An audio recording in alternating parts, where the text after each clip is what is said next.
তফসিল বলতে মূলত একটি নির্বাচন আয়োজনে যেসব কার্যক্রম গ্রহণ করা হয় তার সবকিছুর বিবরণের তালিকা বোঝানো হয়। নির্বাচনের তফসিল ঘোষণার অর্থ হল আনুষ্ঠানিক সূচনা। এর মাধ্যমে দেশে আনুষ্ঠানিকভাবে নির্বাচনী প্রক্রিয়া শুরু হল।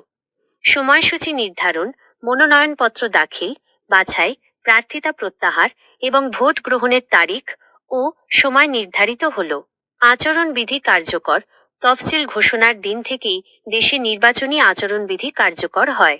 এর ফলে রাজনৈতিক দল ও প্রার্থীরা প্রচার প্রচারণা এবং অন্যান্য কার্যক্রমে নির্দিষ্ট বিধিনিষেধ মেনে চলতে বাধ্য থাকেন। প্রশাসনিক প্রস্তুতি।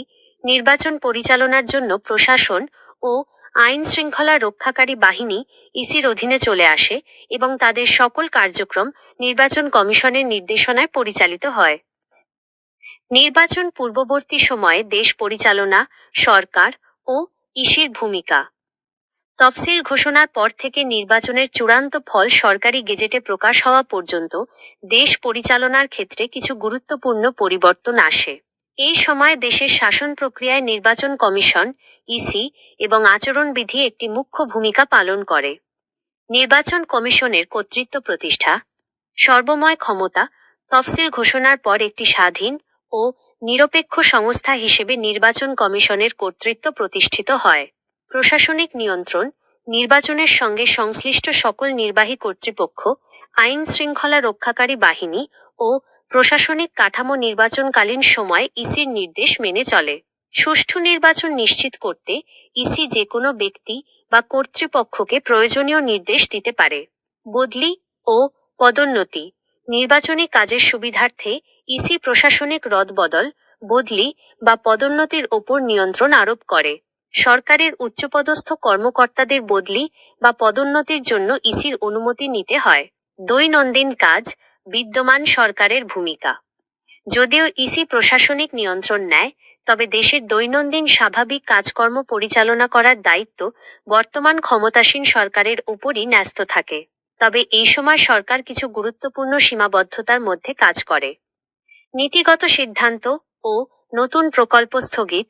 সরকার তফসিল ঘোষণার পর থেকে নির্বাচনের ফলাফল গেজেট হওয়া পর্যন্ত কোনো নতুন নীতিগত সিদ্ধান্ত নিতে পারে না বা কোনো নতুন উন্নয়নমূলক প্রকল্পের অনুমোদন দিতে পারে না। এর মূল লক্ষ্য হল সরকারি সুবিধার অপব্যবহার করে নির্বাচনে প্রভাব বিস্তার করা থেকে বিরত থাকা। প্রশাসনিক ধারাবাহিকতা। সরকারের প্রধান কাজ হয়ে দাঁড়ায় প্রশাসনিক ধারাবাহিকতা বজায় রাখা এবং দেশের নিয়মিত প্রশাসনিক ও অর্থনৈতিক কার্যক্রম সচল রাখা। কেবল রুটিন কাজ। সরকার শুধু রুটিন কাজ এবং জরুরি পরিষেবা বজায় রাখার মধ্যেই তাদের কার্যক্রম সীমাবদ্ধ রাখে। নির্বাচনী আচরণবিধির কড়াকড়ি। নির্বাচনী তফসিল ঘোষণার পর থেকেই আচরণবিধি কঠোরভাবে প্রয়োগ করা হয়।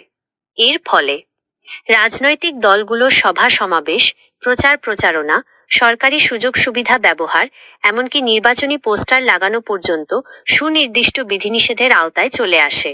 প্রার্থীরা প্রতীক বরাদ্দের আগে আনুষ্ঠানিক প্রচার শুরু করতে পারে না। স্বস্তি ও প্রত্যাশা। রাজনৈতিক অঙ্গনে নতুন উদ্দীপনা।